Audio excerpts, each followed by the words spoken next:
గత బీఆర్ఎస్ ప్రభుత్వం బీసీ విద్యార్థులకు విద్యా వ్యవస్థతో పాటు అన్ని రంగాల్లో మోసం చేసిందన్నారు జాతీయ బీసీ సంక్షేమ సంఘం అధ్యక్షుడు ఆర్ కృష్ణయ్య. హైదరాబాద్ ఇందిరా పార్క్ ధర్నా చౌక్ వద్ద బీసీ స్టూడెంట్స్ అసోసియేషన్ ఆధ్వర్యంలో మహాధర్నా నిర్వహించారు విద్యార్థులు ఆందోళనకు మద్దతు తెలిపారు. ఎంపీ ఆర్ కృష్ణయ్య అక్కడి మరిన్ని వివరాలు అరుణ్ అందిస్తారు. విద్యార్థుల స్కాలర్షిప్లు హాస్టల్ మెస్ ఫీజుల విషయంలోనే ఈరోజు ఇందిరా పార్క్ వద్ద భారీ ఎత్తున మహాధర్నా నిర్వహించారు. దానికి మద్దతుగా తెలపడానికి R Krishnaiah, Rajya Sabha MP R Krishnaiah. So ఇప్పుడు ఈ విద్యార్థులకు గత ప్రభుత్వంలో ఏ విధంగా ఉండే, ఇప్పుడు ఏ విధంగా ఉంది?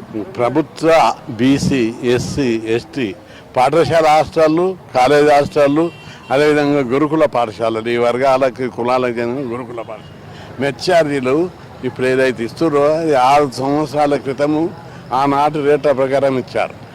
ఈ 6 సంవత్సరాల కాలంలో ధర్నాలు, చాలా నిత్యావసర వస్తువుల ధరలు రెట్టింపు 3 రెట్లు పెరిగాయి.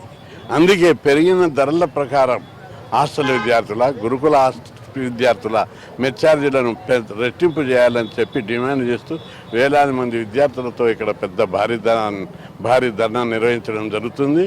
ప్రభుత్వం గత 2 ఏళ్లుగా పెద్ద ఎత్తున ఉద్యమాలు చేశాం.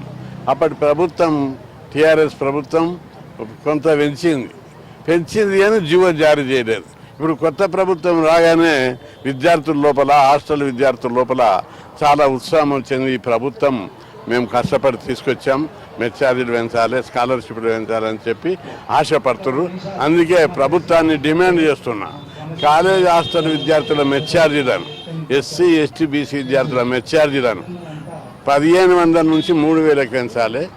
పాఠశాల విద్యార్థుల మెస్ ఛార్జీలు 3వ తరగతి నుంచి 7వ తరగతి వారికి 900 నుంచి 1500కి పెంచాలి. 7వ తరగతి నుంచి 10వ తరగతి వారికి 1100 నుంచి 1600కి పెంచాలని చెప్పి డిమాండ్ చేస్తున్నాం. గత ప్రభుత్వము బాగా విస్మరించి విద్యార్థి నిరుద్యోగులు ఆత్మ బలిదానాల వల్ల ఏర్పాటైన తెలంగాణలో వాళ్ళు విస్మరించారు కాబట్టి విద్యార్థి లోకం, నిరుద్యోగ లోకం అందరం కలిసి వాళ్ళు బుద్ధి చెప్పారు. ఈ ప్రభుత్వం అయినా వచ్చిన తర్వాత చాలా ఎక్స్పెక్టేషన్స్ ఉన్నాయి. ఎందుకంటే ఇది ప్రజాపాలన, ప్రజల ప్రభుత్వం అని ప్రభుత్వం చెప్తా ఉంది. కాబట్టి ఈరోజు బడుగు బలహీన వర్గాలు 6 లక్షల మంది విద్యార్థులందరూ కూడా ఈరోజు వేడి చేస్తూ ఉన్నారు. మెస్ ఛార్జీలు 1500 నుంచి 3000 రూపాయలు పెంచాలని, రెండోది బీసీ హాస్టల్కి సొంత భవనాలు గాంచి పెండింగ్ ఉన్న ఫీజు రియంబర్స్మెంట్, స్కాలర్షిప్ 5000 కోట్లు విడుదల చేయాలని ఇంకా అనేకమైన డిమాండ్లతోని ఈరోజు ఇందిరా పార్కులో ఆర్ కృష్ణ ఆధ్వర్యంలో ధర్నా చేయడం జరిగింది. ఇది నిరసన ప్రభుత్వాన్ని, కొత్త ప్రభుత్వం కాబట్టి తెలియజేస్తా ఉన్నాం. తొందరలో ఈ ప్రభుత్వం ఈ డిమాండ్లని నెరవేరుస్తుందని ఆశిస్తా ఉన్నాం. విద్యార్థులకు మౌలిక సదుపాయాలు లేరు.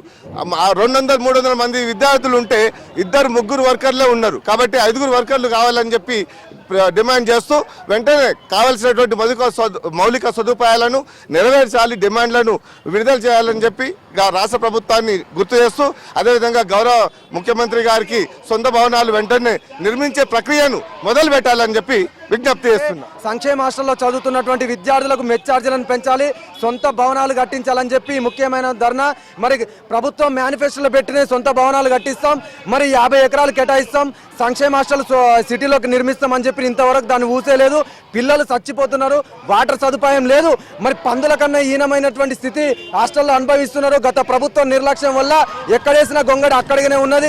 కాబట్టి ఈ ప్రభుత్వం విద్యార్థులను దృష్టిలో పెట్టుకొని మరి కలిసి ప్రభుత్వాన్ని తెచ్చుకున్నారు. మరి ఈ ప్రభుత్వం మోసపూరితంగా విద్యార్థులను మోసం చేయొద్దు. మరి తక్షణమే మరి సంక్షేమ హాస్టళ్లకు సొంత భవనాలు కట్టించాలి, మెస్ ఛార్జీలను 1500 నుంచి 3000కి చేయాలి. అలాగే మరి విద్యార్థులకు పాకెట్ మనీ కింద నెలకు 1000 రూపాయలు కేటాయించాలని చెప్పి మేము విజ్ఞప్తి చేస్తున్నాం. త్వరగా ఈ ప్రభుత్వం ప్రజా ప్రభుత్వం కావాలని చెప్పి మా బీసీ విద్యార్థి సంఘం తరఫున మేము విజ్ఞప్తి చేస్తున్నాం. ఈ ప్రభుత్వం కాంగ్రెస్ గవర్నమెంట్ విద్యార్థులకు పెద్దపీట వేస్తుందని ఆయన కోరుకోవడం అనేది జరిగింది. కెమెరా పర్సన్ సిద్దిక్తో అరుణ్, V6 న్యూస్, హైదరాబాద్.